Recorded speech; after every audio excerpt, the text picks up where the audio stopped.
the men who died, who gave that right to me. And I gladly stand up next to you and defend her still today. 'Cause there ain't no doubt I love this land. God bless the USA.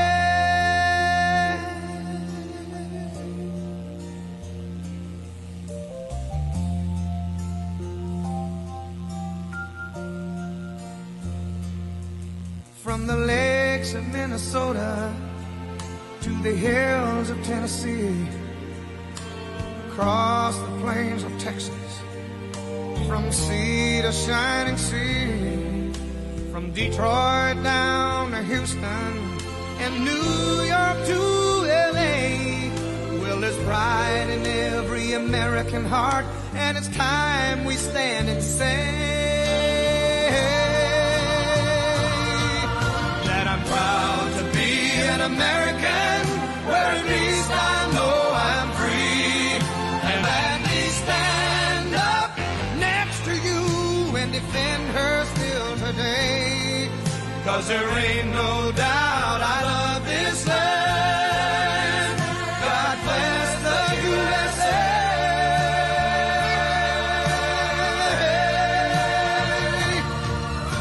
And I'm proud to be an American, where at least I know I'm free. And I won't forget the men who died, who gave that right to me. And I gladly stand up next to you and defend her still today. 'Cause there ain't no doubt I love this land. God bless the USA.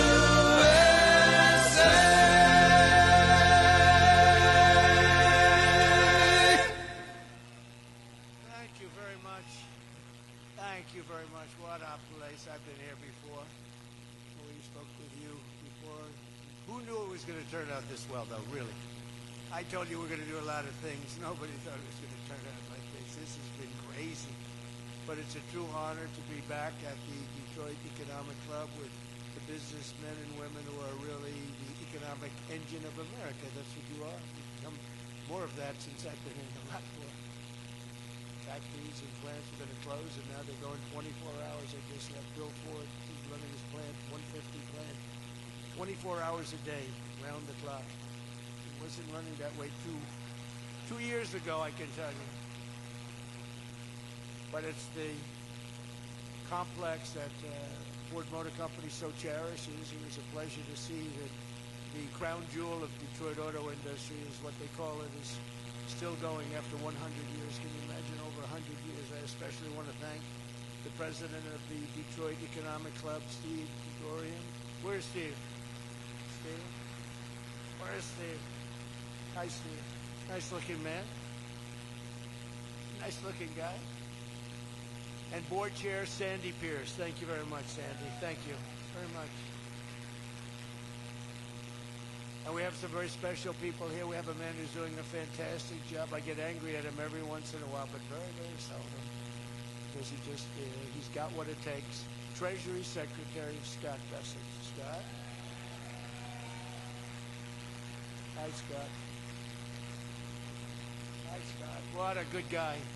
He's got a good pulse, doesn't he? Good pulse of what's going on. Thank you, Scott. You've been great. Michigan House Speaker Matt Hall. Hi, Matt.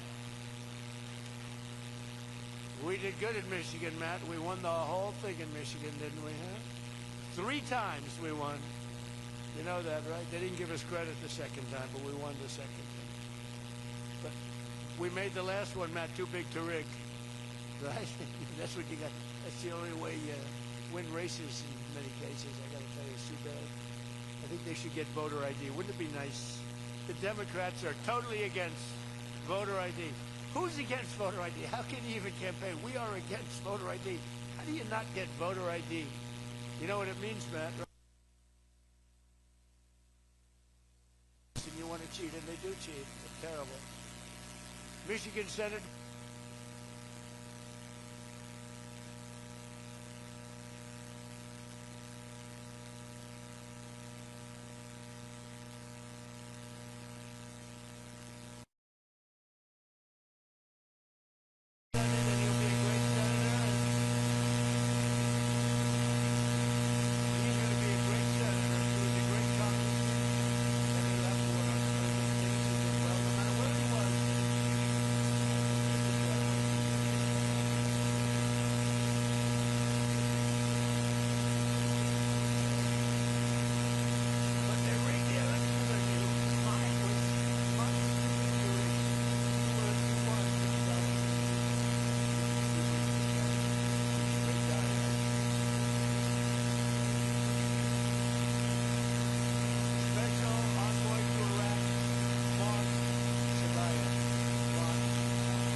thought they said I didn't win the popular vote, but I won the election. So it always thought, while he didn't win, this is the way I got introduced. While he didn't win the popular vote, he won the electoral college. So this is the way I was introduced. I'm going back. And we won the popular vote by a lot. By a lot. So they can't say that crap anymore. And the thing that was most impressive, we won 86% of all counties in America. 2,000.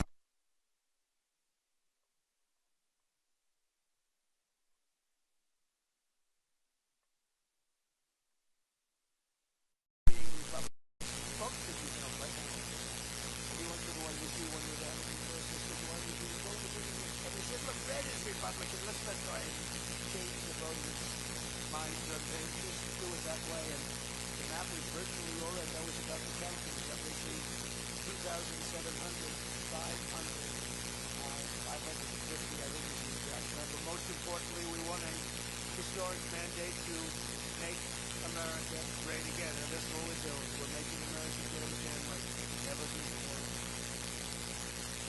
And now, after less than 12 months in office, this is the easiest thing to make. That's really big. And all I'm doing is spewing off what the hell was done.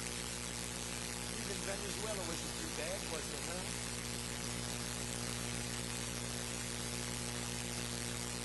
But you have people, Democrats, they say, I don't know if we should have started something. Anybody that says that hates our country. That was as flawless an attack as it has ever been. And they asked us to help them. 50 million barrels of oil. We should take it. $5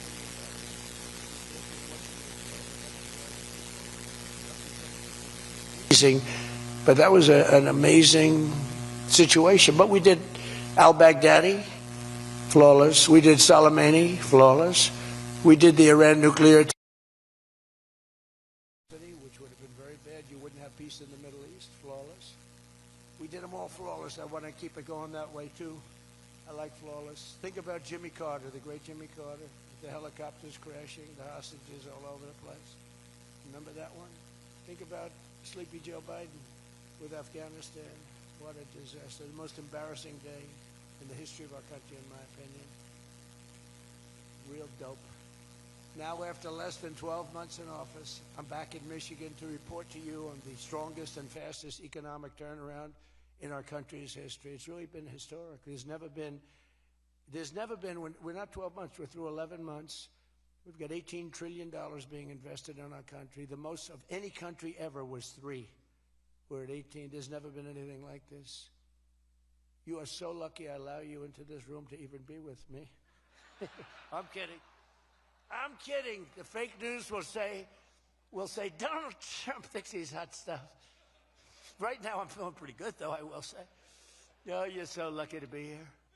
Under our administration, growth is exploding, productivity is soaring, investment is booming, incomes are rising, inflation is defeated, America is respected again like never before, and other than that, we're not doing that well. Now, think of all those things I just said. Every single, inflation down, growth at an all-time high, stock market every day, 48 days in a row, 48 days during the course of 11 months, we hit a new high on the stock market, all of them. 1 year ago, we were a dead country. Now we are the hottest country anywhere in the world. And that was said to me by many leaders. By almost every metric, we have quickly gone from the worst numbers on record to the best and strongest numbers, the most dynamic numbers, and an economy that is far ahead of even my optimistic. I had a very optimistic schedule, I thought. I didn't think it was, but people said it was very optimistic. Turns out to be very pessimistic compared to what we've done.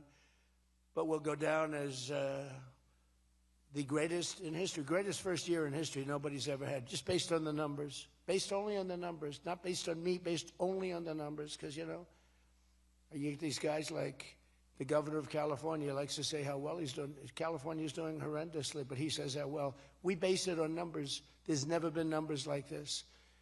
Through 4 long years before I took office, crooked Joe Biden and his allies in Congress inflicted the economic nightmare known as stagflation. How many times have you heard the word? We hit it with Joe. We hit everything. What a disaster. Meaning low growth and high inflation. How does that work? Not good. So you have lousy growth and high inflation. In fact, it's the lowest growth ever and the worst inflation in the history of our country. That is really tantamount to not having a good 4 years, right? In other words, Sleepy Joe and the people that ran the auto pen were a complete and total disaster for our nation. They were a disaster for our nation. Had they won the election less than 1 year ago, we would have been, as I've often said, Venezuela on steroids. Now I'm Venezuela's biggest fan. We're working with them, but they came down from a very high number to a disaster, a disaster. And we would have been Venezuela on steroids, and we're bringing Venezuela back, and we're going to be great for Venezuela, great for our country. We're taking in, as I said, millions and millions of barrels of oil, and now they're coming in initially on a daily basis, 50 million, and values of over $5 billion. That's in one day. Just think of it, the biggest ships in the world can take 1 million barrels. The biggest ships in the world take 1 million. We have 50 million barrels.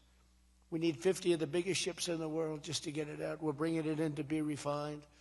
It's an incredible feeling. It's great. Winning is a good thing. We're going to work with Venezuela. We'll make that country very strong again. We'll get oil prices down even further. We have it down at about a 6-year low, 7-year low, but we're going to get it down further. Joe Biden gave us a colossal stagflation catastrophe, but my administration's rapidly and very decisively ended that. We have quickly achieved the exact opposite of stagflation, almost no inflation and super high growth. So we have the highest growth we've ever had. Think of that. The highest growth we've ever had, and we've only been there 11 months.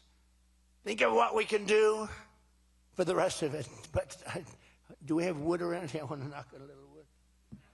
They have one little, everything's plastic nowadays. It's very tough. Now we have the greatest growth, and we have, inflation way, way down. But we inherited terrible growth, and we inherited the worst inflation in the history of our country. The fake news would say 49 years. So when I say the history, they give me a lot of time, but I believe it's the history. But let's say 49 years. Would you say 49 years is okay, right? It's pretty bad. What do you think, Mr. Senator, Mr. Future Senator? I'd say 49. What sounds worse, 49 years or history? I think 49 years almost sounds worse. Maybe I'll just use it and I won't argue with these people. As of this morning, core inflation for the past 3 months has been just 1.6%. The numbers were just announced just before I came on stage. And GDP is smashing expectations with the fastest growth for this country in many years. The fourth quarter is projected at 5.4%, and that's despite the Democrat shutdown where we lost at least 1.5 points. The Democrat shutdown, we would have had close to 7. Think of that, close to 7. They were projecting to. The fakers were projecting to. And if we keep deregulating and adding more capacity, like I saw today at Ford, and if we don't raise interest rates every time good news is mentioned. In the old days, I'm probably old. I used to be up at these lecterns, and I'd say, I'm younger than pretty much everybody in the room. Now I say I'm older than pretty much everybody in the room. I like it the other way better, actually.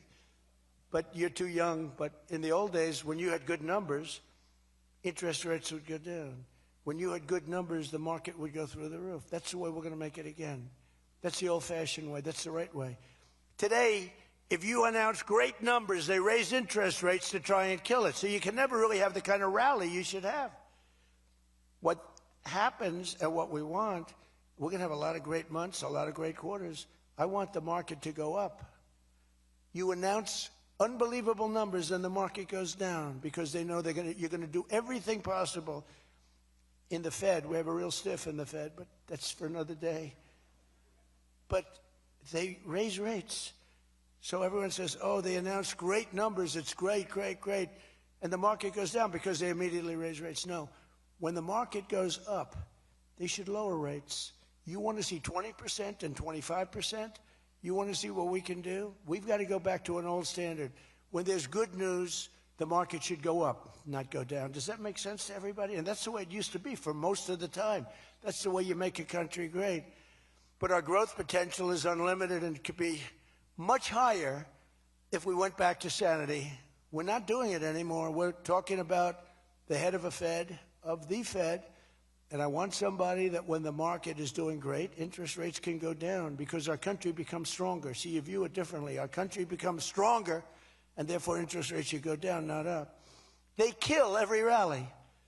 If it's, no matter who, if it's beyond me as president, it's no matter who's president. You have a good quarter, and they want to kill it because they're so petrified of inflation. And growth and inflation don't necessarily go hand in hand. You can have growth and very low inflation. In fact, oftentimes growth is good for low inflation.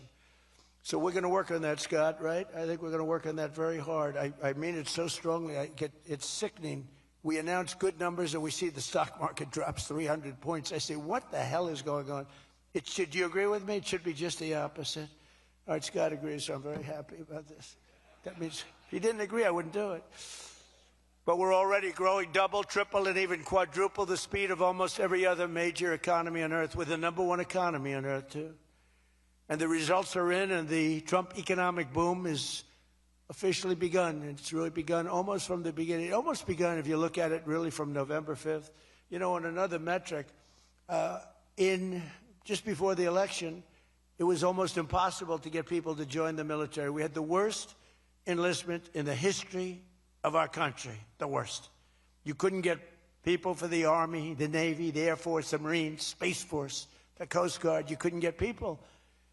And since right after the election, but especially since after January 20th when we took office, we have now the strongest enlistment we've ever had in the history of our country. We've never enlisted people so quickly, so easily. And we enlist by merit now. You know, we won a Supreme Court case that said you hire by merit. You go to college now by merit. Everything's by merit. Our country became great because of merit. And we have done some job. But think of it, a year and a half ago, we had the worst enlistment in history, and now we have the best enlistment. Things like that don't happen. You might go from the bad enlistment to okay, but you don't go from the worst in history to the best in history. But that's what we've done, every one of them. And that includes police and firefighters. It was very hard to get police. It was very hard to get firefighters, and now everybody wants those jobs. In 4 years of Biden, they secured less than $1 trillion of new investment in the United States. So 4 years, less than $1 trillion. In less than 1 year, I've secured commitments for over $18 trillion from all over the world, the most ever for any country.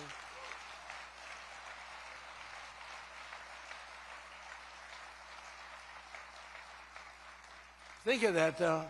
They did, and I'll tell you what, had she won, it would be a disaster because you were having people leave. You would have not had $1 trillion. You would have had $5 trillion, $10 trillion leaving the country, and your welfare would have doubled. When you look at what's going on in Minnesota, is that a disgrace? Is that a disgrace? But we'll talk about that. Under Biden, we had the highest trade deficit ever recorded, losing more than $1 trillion every single year. How about that? It was killing Michigan, and everywhere else in our country was being absolutely destroyed. But in a matter of months, largely because of tariff income and the election result, we've slashed that gaping trade deficit by, in a short period of time, 62, it just came out, 62%. People are stunned. The fake news back there, look at those cameras rocking and rolling. No, the fake news back there is, they're very upset about it, actually, but they're stunned. They can't believe it. We cut our trade deficit in actually 10 months was when the number came out. We cut it by 62%. It's going to go better than that now. The stock market is now the highest in history since the election. We've set all of those records, and I think an all-time record that's so important to me because so many people have them is boosting 401ks and retirement accounts for millions and millions of Americans, people that are in the police departments, the fire departments, people that are construction workers. A policeman came up to me recently, a nice guy guarding me. He's a perfect guy to guard me. He was a massive guy, big, strong guy. He said, "Sir, you made me look so good in front of my wife. My wife thought I was a horrible investor because every time I invested, we lost money. And we have a 401k, and I'm up like 85%. She thinks I'm Warren Buffett. She thinks I'm brilliant. She's now calling me brilliant. It makes my life much easier. I love my wife much more now. She calls me brilliant every time I said, don't worry, you're going to do even better for the next 3 years. But one of the biggest reasons for this unbelievable success has been our historic use of tariffs. There was the tariff that made America strong and powerful in past generations, and then we got off it and we went to the income tax system. Great going, fellas. You know, we were the strongest in 1887, relatively speaking. That was around the McKinley time, and Teddy Roosevelt and some others, but we were really strong. It was all tariffs. And I know what happened. Some of these countries got together and they say, hey, convince the United States that it's no good, the tariff system is unfair to us. And so some genius, I know who, I don't want to get into it, but some genius said, oh, let's go to an income tax system. So instead of foreign companies and countries paying everything, the people started paying. And then after that, you had a depression, but that was a long time. That was in like 1913, you had the tariff switched into income tax. And then in and they like to blame tariffs. You ever notice they blame tariffs? No, they brought tariffs back in 1932. They brought them back to try and save the sucker. But it was in 1929, because a lot of people, you know, the anti-tariff people. Now, an anti-tariff person is a pro-Chinese person, like Coke. This guy's fought me in every election I've ever been in, and I've kicked his ass. He inherited a lot of money, and I don't know the gentleman. But he fights me, and then he goes out and says, I made more money with Trump than I ever made in my life. And then he supports these other people that were total losers, gives them a lot of money. But he made more money. Everybody makes money with me. I always made money for people. Now it's tariffs that are making money for Michigan, and the entire country is stronger and safer and richer than ever before outside of that period of time. No, if they had what was called the Great Tariff Act of 1887 or something like that, and it was a great group of people like yourselves. They picked really smart people to sit on a committee. They had so much money they didn't know what to do with it, and they wanted to have the money given away. You know, we built the Panama Canal out of tariffs. We did a lot of things. Panama Canal was the single biggest investment, relatively speaking, that this country's ever made. Would be the equivalent of trillions of dollars today. And Jimmy Carter gave it away for $1. It was also the most profitable thing ever built. Thing. In other words, like buildings or casinos or anything, the most profitable thing ever built was the Panama Canal. And brilliantly, Jimmy Carter thought the country of Panama should have it, even though we lost 36,000 people to the mosquito. You know that, right? To the mosquito and a certain snake, which was not a very nice reptile. This was a brutal reptile. You got bit, it was over. It was just like, bye-bye, everybody. We lost 36,000 people. Malaria, the mosquito, and the snake. And he gave it away for $1. Well, at least we got $1. That's better than most of those guys do. We got $1 for that. Most expensive thing ever built, most profitable thing ever built, too. Makes so much money. Every prediction the critics made about our tariff policy has failed to materialize. The evidence shows overwhelmingly that the tariffs are not paid by American consumers, that they're paid by foreign nations and middlemen. And Scott went over that with us before, and they're paid by middlemen. They raise the thing. Countries get involved. They pay them because otherwise they won't have companies. They won't be viable. And we're the big beneficiary. Once again, the so-called experts were 100% wrong, and Trump was right. People of Michigan were 100% right. You elected the right guy. If you had the other person, everybody, we wouldn't even be having a meeting today, probably. There'd be no meeting. The Economic Club would be saying, like, man, we're doing bad. It's going to be awfully tough to get people to show up. This is going to be tough, the chairman. This is going to not be a good day for us. We don't want to have, let's cancel the meeting immediately. The Trump tariffs have delivered us trillions of dollars of new investment, unprecedented new partnerships on minerals, rare earths, defense, and artificial intelligence, and historic levels of foreign military sales. You know, you have the Supreme Court now going to rule on whether or not we can use tariffs. Can you believe this? A case brought about by people that are China-centric, foreign-centric, but China-centric. I wouldn't want it if I was China either. You know, China's one of our biggest taxpayers right now. China, would you ever believe you'd hear that? And they've been great. My relationship with President Xi has been great. But we have a group that's foreign-centric, China-centric, suing, and we'll figure something out if we don't win, but we should win. I mean, we should win. So great for national security. I ended 8 wars. Think of that, 8 wars. And without trade and tariffs, you wouldn't have been able to end any of them.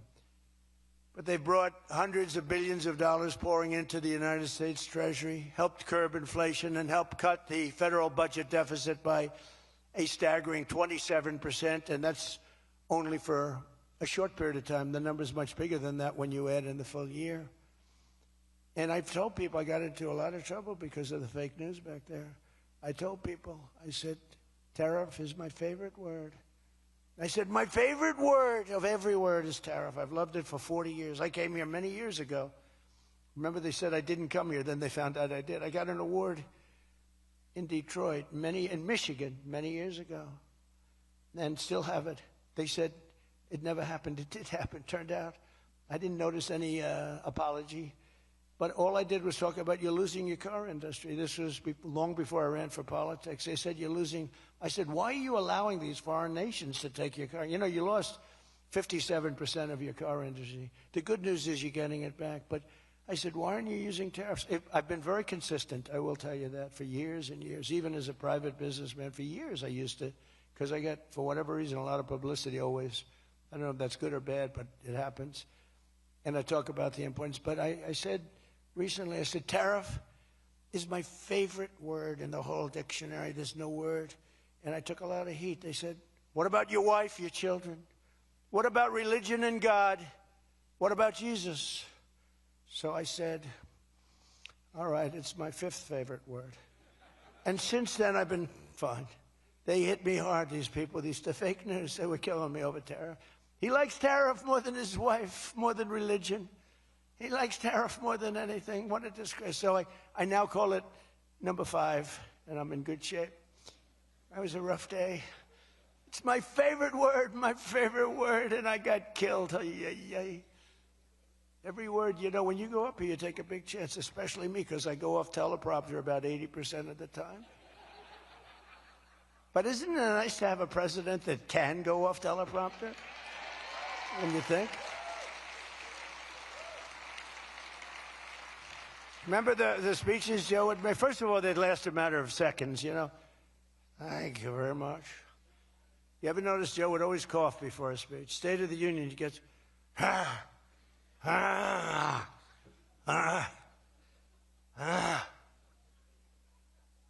ladies and gentlemen. And then it would be like very short. Although the one time they had him spruced up pretty good, remember, he was high as a kite. He was floating, he was up there way up. That was a bad speech. But, hey, he got through it, you know, he got through it. If you call it getting through, this country was so, can you imagine allowing 25 million people into our country, many of them criminals, many of them murderers? What he did to this country, what they did, because it was the people surrounding that beautiful, resolute desk. But just as I promised you that I've imposed a 25% tariff on all foreign automobiles, I'm standing up for the American auto worker like no president has ever stood up before. You know, those tariffs are keeping the foreign auto workers. Now, if they want to come in and build a plant and hire you and hire your friends and your neighbors, that's great. I love that. Let China come in, let Japan come in. They are.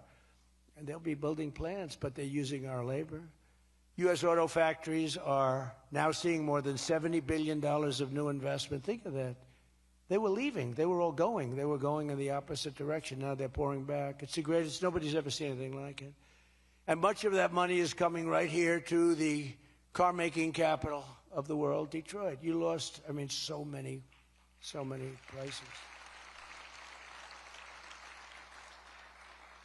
Since I took office, Ford has announced it will invest $5 billion across its Michigan and Kentucky plants, creating 4,000 new jobs. GM is moving production of the Chevy Blazer and Equinox from Mexico right back here to America.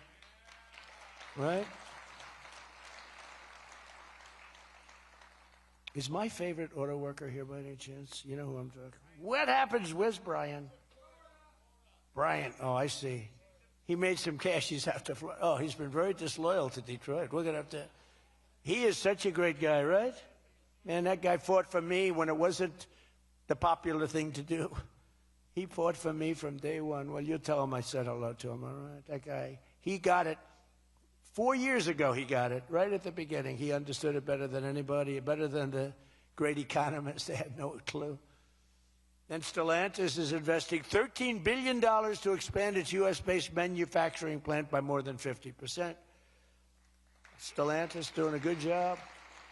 Never before has an administration achieved such sweeping and dramatic turnarounds as has taken place just in this very short period of time. I mean, you're talking about 11 months.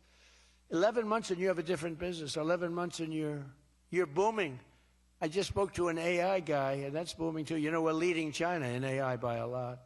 I'm letting them build their own electric plants because people are saying, you know, the amount of electricity they need twice as much as electricity currently in the United States for every other business, home, factory. They need double. So I said, we can't do that. And then I had the idea. When they build these $50 billion plants, I'm going to let them build, and they're already building big electric plants to take care of their plant. And any excess electricity, they'll sell it back to our country. It's an unbelievable, and therefore, we're going to build, I think if they really added, you know, you hear how much, and I have great respect for China, but you hear they're building a lot of electricity, but we are too. But we're having it built privately. They're going to own their own electric. They're becoming their own electricity producer. And when they heard this idea, they thought it was great, but they didn't take it seriously because they said it's too good to be true. But then they realized that I was serious. So we're getting them 2- and 3-week approvals. They don't have to wait for 20 years before they get rejected. You know, in the old days, they had to wait for 20 years, and then they get rejected at the end of 20 years. Guys would give up their whole career trying to get one approval, and then they get rejected. In every aspect of our agenda, we're putting America first, and nothing will stand in our way. Nothing's going to stand in our way, nothing. So one of our top priorities in this mission is promoting greater affordability. Now, that's a word used by the Democrats. They're the ones that cause the problem. The one thing, they stick together. They don't have some of the people that we have. I don't know, it's a genetic thing. It's something in the blood.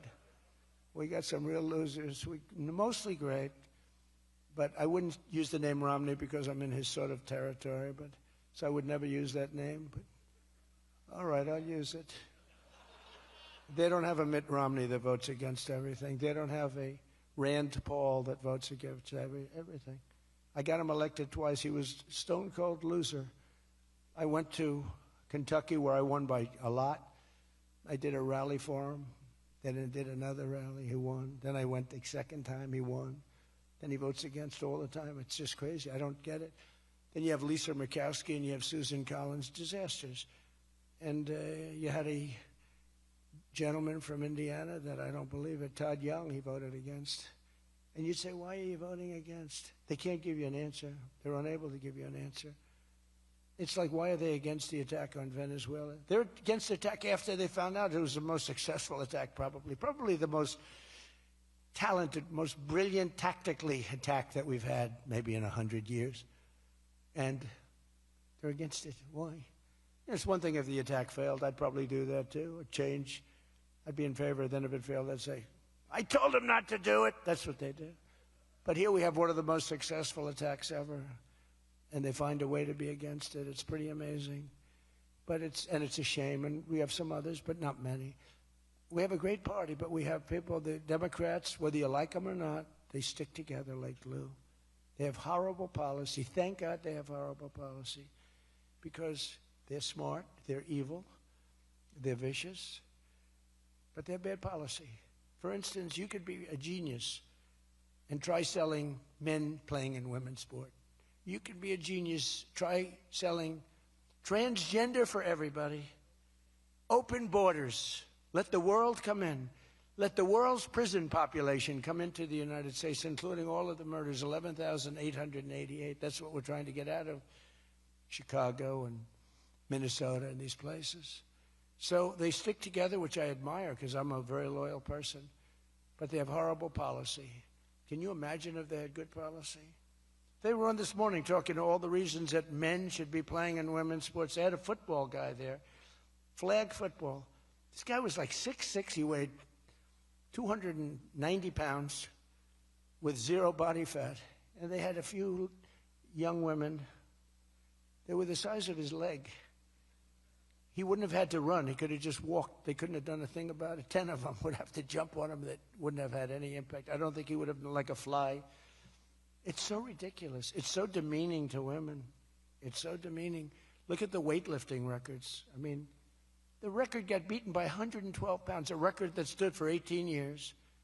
1 ounce they'd put on stood for 18 years. Guy comes along who was a poor lifter as a man. He was at the lower portion of the class.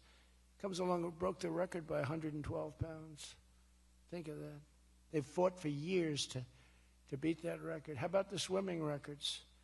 I mean, you can go to sleep during the time the man comes in and the woman. You can go take a nap for a little while. How about the long-distance race that took place not so long ago? Long distance, these marathon deals. They had top men, top women. The man came in. The woman came in 5 hours and 14 minutes and 36 seconds behind the man. Think of it. You're waiting. The man comes in. Now you're waiting 5 hours. What do you do if you're the parents? You go home and sleep for a while. Who the hell wants that? It's so demeaning to women, and who are great athletes. It's so demeaning to them, and it's right now in the Supreme Court. I can't believe it would even go to the Supreme Court. I mean, could you imagine 20 years ago talking about men playing in women's sports? They'd think you're crazy. Or transgender for everybody? If you said there will be no mutilation on children, that's one of my standard lines. We will not allow the mutilation of a child. Can you imagine having to say that 15 years ago? People would say, is that guy crazy? Of course we won't. But we're living in a different time. It's a crazy time we're living in. After real wages plummeted by $3,000 under Sleepy Joe Biden, real wages are up by $1,300 in less than 1 year under President Trump. For construction workers, wages are up $1,800. Don't forget, they were down $3,000. Factory workers over $2,000, and for many other workers, over $5,000. And I just gave the military, because we're doing so well, we're taking in so much money with the tariffs, I just gave them $1,776. You saw that, right? Did you see that? They had 75, and I said, you know, if you had $1 more, $1,776. They said, that was a good idea. We could afford $1 more. We gave them $1,776. Meanwhile, grocery prices are starting to go rapidly down. Rent is down. Airfares are down. Hotel rates are down. Cell phone prices are down. And we're just getting started. But more importantly than going down, our growth is through the roof. It's way up. Among my first acts in office was to end the radical left war on oil and gas and stop the crusade to kill American energy, and frankly, to open up cars so that you don't have to have an electric car. I love electric cars. I think they're great. I like Elon a lot. I don't think he was too happy with my policy of opening it up, and I can understand that. But I've been saying it for 4 years. They wanted everybody to have an electric car in a very short period of time. There was no way to build the stations. There was no way to get it done. I want you to have gasoline-powered cars. I want you to have electric. I want you to have hybrids. I want you to have everything. Hydrogen, I don't know about. I'm hearing it's not testing so well. It's fine, except when there's an explosion, you're a goner. Now, have you heard that with hydrogen? One guy is trying to sell hydrogen, and I say, yeah, but, sir, that only happens 1 in 100. Oh, great. When it happens, they find the body like 300 yards down the road. So I said, I'll pass on hydrogen. Maybe there's something I don't know about, but is anybody in the hydrogen car business? Gasoline is now under $2.50 a gallon in 17 states and under $2 in many places. We have some states it's $1.95, $1.99, $1.97. As we speak, these are gas stations, and think of that. We have gas stations in the Detroit area where you can fill up for less than $2.30 a gallon, whereas 2 years ago it was $4.50, and in many places it was way over $5. Think of that, $2.30. You see it. That's like a massive tax cut, which we gave you under the great big beautiful bill, by the way. No tax on tips, no tax on Social Security, no tax on overtime. And with our extremely successful operation in Venezuela earlier this month, that number soon is going to go lower because we're going to have a lot more energy. We're going to have a lot more, as opposed to a country that's going to be totally shut down. No fuel, no gasoline. And it's, you know, they say it's got more than Saudi Arabia. Who knows? It's got a lot. And by the way, to all Iranian patriots, keep protesting. Take over your institutions if possible. And save the name of the killers and the abusers that are abusing you. You're being very badly abused. If the numbers are right now, I hear 5 different sets of numbers. I hear numbers. Look, 1 death is too much. But I hear much lower numbers, and then I hear much higher numbers. But I say save their names because they'll pay a very big price. And I've canceled all meetings with the Iranian officials until the senseless killing of protesters stops. And all I say to them is help is on its way. You saw that I put tariffs on anybody doing business with Iran. Just went into effect today. And I say make Iran great again. You know, it was a great country until these monsters came in and took it over. And it's all very fragile. It would have happened to us, I'm telling you. If I didn't win this election, it would have happened to us. In the coming weeks, I will be laying out even more plans to help bring back affordability. And again, remember, that's a fake word by Democrats. Prices were too high. They caused the high price. They never want to talk about affordability. They always go, this is an election about affordability. I say, they caused it. But they're good at that stuff. They're good at that stuff. They're fake. And they're good at that stuff. It's an election about high prices that was caused by the Democrats and that I brought down a lot. And remember, when you see energy coming down like I brought it down, and gasoline coming down, that brings everything else down. It's so much bigger than any other factor. When gasoline gets to be $1.99 a gallon, everything comes down. The donuts come down, the truck that delivers the donuts, the stove that makes the donuts, the whole thing, it all comes down. And it's coming down much faster than anybody can even believe. And remember, though, I always say, because, you know, normally when that goes down, the world comes down. That's the bad way of bringing it down. Our growth is through the roof. So I always want to say that whenever I say prices are coming down, but our growth is going way up. 2 beautiful events, the exact opposite of the Biden administration.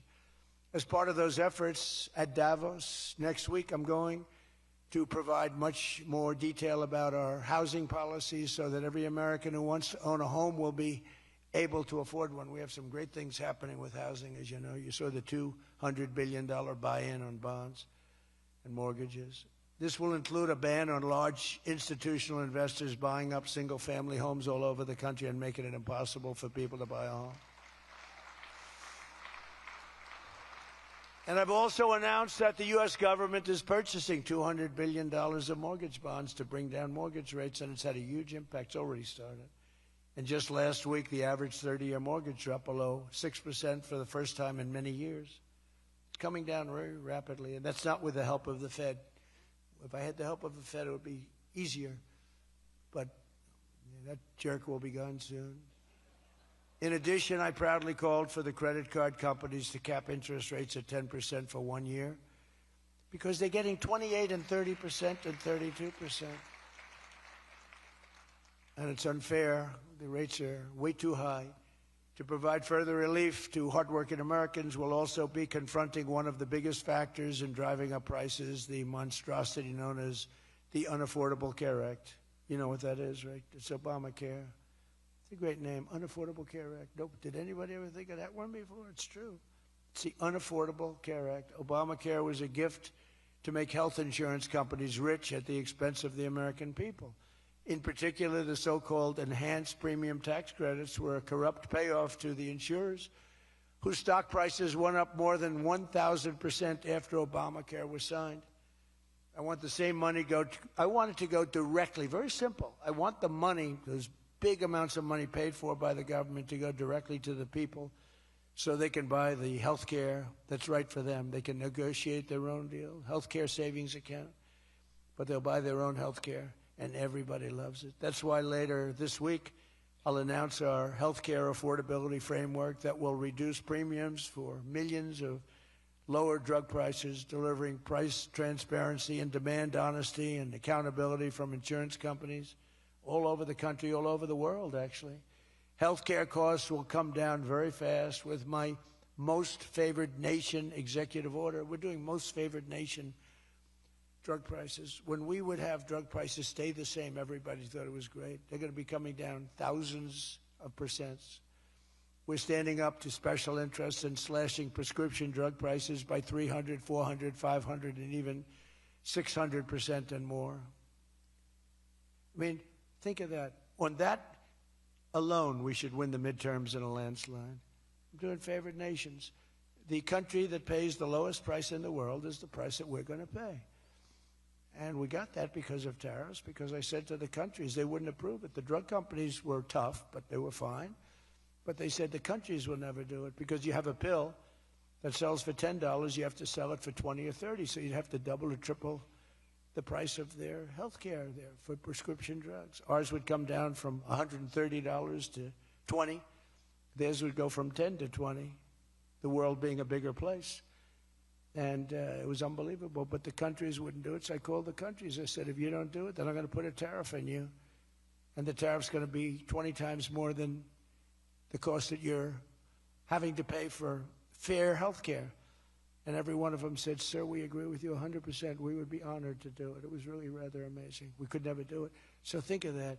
You have most favored drug prices. Your drug prices are going to go down like from $100 to $10. Nobody can believe it. And we can't get the fake news to write about it. It's the biggest thing to happen in medicine. It's the biggest thing to happen in healthcare. And I cannot get the New York Times, I cannot get anybody to write about it. When we got it done and we announced it, it was on a page way in the back of the New York Times. Same with others. They don't want to talk about it. You know why? Because it's so good. It's the biggest thing to happen. Over the past 12 months, almost every promise I made to you right here in 2024 has been kept. I've kept all my promises and much more. I mean, I've given you much more than I gave you promises, and I produced much more than I said I was going to produce. I gave you the largest tax cuts in American history, cutting taxes across the board in the great, big, beautiful bill. And as I told you, I mean, who would have gotten you no tax on tips, as I said before. No tax, I say it over and over again, no tax on overtime, no tax on Social Security for our seniors. Any senior should be voting for us because the Democrats won't do this. It doesn't work for them. And we also made interest on car loans fully tax deductible so that when you go out and buy a car, if you have a mortgage or you get a loan on a car, you're allowed to deduct interest for the first time ever. That's never happened before. But only for cars that are stamped with the beautiful words, made in the USA. In other words, we're only letting that take place if the car is made like in Detroit or in the USA. Our tax cuts also provided 100% bonus depreciation on all new equipment and capital investments, meaning that for any manufacturer looking to bring production back to America, you can write it all off, everything. Not in 38 years, not in 44 years, in 1 year. You write the whole thing off in 1 year. That's the biggest thing there. I think that's the biggest thing. That's the big job producer. And I've cut an unprecedented number of burdensome regulations. We're number one in the history of our country in cutting regulations. I promised to cut 10 old regulations for every one new regulation. So if we put on a regulation, the only way I'll allow it to happen is if the secretary, like Scott Bessent, cuts 10 old regulations. But instead, last year we actually cut 129 regulations for every one that we put in. Think of that. So nobody's ever cut regulations like I have. I terminated the insane electric vehicle mandate and ended the war on internal combustion engines once and for all. Those engines were gone. And some people like them. And if they like them, great. And if they like electric, if they like any form of propulsion, any way you want to propel your car is okay, except for a couple of them, as I discussed. I permanently stopped Joe Biden's ridiculous CAFE standards. You know what the CAFE standards are? They're standards that make it impossible for you to build a car affordably. They make it impossible for a car to really work right. The CAFE standards sound so nice. The CAFE standards, it's environmental standards that are impossible to meet. And we're canceling the EPA's absurd tailpipe emission standard, one of the worst ever. and I revoked the California emissions waiver to stop San Francisco communists from regulating automobiles all over our nation, all over our world. Boy, I have done so much for the car industry. It's crazy. Nobody thought it was possible to do this. And that's why your industry, and not everybody's in the car industry. How many people are in the car industry in this room, in one way or another? That's a lot, relatively. It's not bad. Another urgent priority for bringing down the cost of living is to stop the colossal fraud that is bleeding American taxpayers absolutely dry.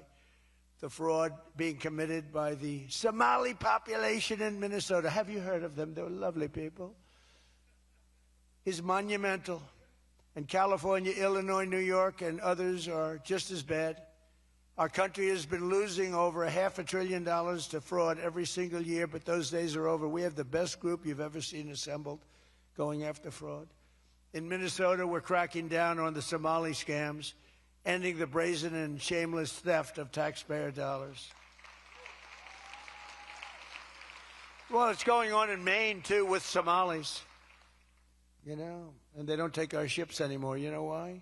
We hit them with the same missile that we used to hit the drug dealers coming in with the boats. You know, we have drugs coming in by sea down 97%. You've seen that? 97%. And we're trying we're really trying hard to find out who the hell is the other 3%. But we have them down 97%. And we're going to start hitting them by land, too. The hard part is done. By sea, nobody's coming. It hasn't been great for the fishing industry, however. Those that have a fishing boat, they're having a hard time getting customers. But you can't have everything. Nobody wants to go on boats. Nobody wants to go like 25 miles an hour. When you see a boat with 5 engines on the back of it going 65 miles an hour, and it's loaded up with hundreds of bags that you see cellophane with white, typically it's not fishing. How about the couple of submarines we took down? We took out 2 submarines, and the Democrats say they were fishing. No, they were submarines. They build a very fast, it's a drug-carrying submarine. They have a lot of money. And we took them out, and the Democrats claimed that they were fishing. We shouldn't ruin people's beautiful fishing journey. It's unbelievable what we have to go through. It's really a shame, actually. We've frozen all children's payments to those states that we're talking about, and we will now require proof of attendance in order to receive federal funding for child care or any of that. How about all these child care places in Minnesota where there is no children? They go there, they get paid millions and millions of dollars. The biggest operation in all of Minnesota had no children. And we pay millions of dollars. They're scammers. They're scammers. They always will be. And we're getting them out, and we're not going to pay them. We're not going to pay Minnesota. Right, Scott? We're not paying Minnesota any more money for any of that crap. It's a big scam. It's a giant scam run by an incompetent, crooked governor. He's an incompetent, crooked guy. And also, we're freezing any and all welfare payments going to illegal immigrants that will start effective immediately. So when illegals come into California, Gavin Newsom, they come into California, and they send us bills for people coming in. We're not paying it. So we're working on that very strongly. Just don't pay it. As Nancy Reagan would say, just say no. You remember Nancy Reagan? Just say no to drugs. It's a little more difficult than that, I guess, right? But just say no. Additionally, from this moment forward, if you're on public assistance like almost all Somalis are, did you see where 94% of them are on public assistance? You can't wire money out of the country back to your bank account from where you came. But more importantly, we probably aren't even going to give them the money anymore, the money going to them because of the tremendous abuse and probably illegality being perpetrated on our country. We're not going to give them the money. We're not giving them the money. It's massive numbers of people are scamming our country. You know, they came from a place with nothing, and they come here and they drive around in Mercedes-Benz. You know, the Mercedes-Benz dealers do well in that area of Minnesota. Can you believe it? They have nothing. They get welfare payments, and they have Mercedes-Benzes. It angers me so much, but we're going to straighten out our country. This was done under Biden and Obama, very much under Obama. It all started under Obama. And we just can't. We've got a great country. We're not going to screw it up. But this was one of the great scams ever. They have the same thing, Somali in Maine. Who would think? I never saw that happening. But in Maine, it's really crooked as hell, too. But it's not just Somali. It is them, but it's not just. There are many other places, many other people. The whole country, if we stop this fraud, this massive fraud, we're going to have a balanced budget. That's how much money you're talking. We'll have a balanced budget without all the growth I'm talking about. And then you add the growth, we got one hell of a country. We're giving 90-day notices to places like California, Scott. Right away, we're going to send out that notice. Who would bill the federal government as people poured into the state to send those people back because no country can afford to do it? No country can afford to take in millions of people, pay for their education, their health care, their hospitals. You just can't do it. And we all have a heart. You can't do it. But many of those people are murderers. They're people released from jails, prisons, mental institutions, insane asylums. They're people that are drug dealers. They're addicts.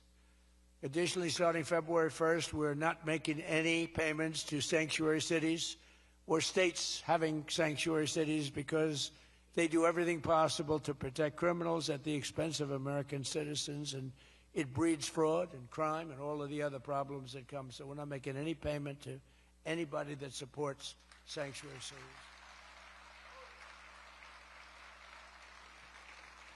We have also suspended nearly 8,000 SBA loans, Small Business Association loans, to suspected scammers in Minnesota, of which there are many. It's a great state. It was a great state. Now it's getting destroyed by that stupid governor. What a stupid guy he is.